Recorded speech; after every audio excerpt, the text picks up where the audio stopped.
আজমিরে শাহেনশাহ কামাল তোমার কাছে হযরতের মাল। সুবহানাল্লাহ। আজমিরে শাহেনশাহ কামাল তোমার কাছে হযরতের মাল। সাইতে জানলে রয় না কাঙ্গাল, সাইতে জানলে রয় না কাঙ্গাল।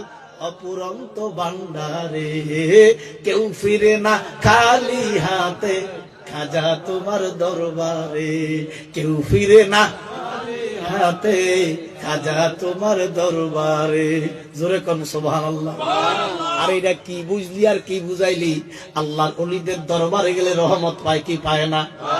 আল্লাহর ওলিদের দরবারে রহমত আছে ঘোষণাকার আল্লাহ। সূরা আরাফের 56 নম্বর আয়াতের মধ্যে আল্লাহ বলেন, ইন্না রাহমাতাল্লাহি কারীবুম মিনাল মুহসিনিন।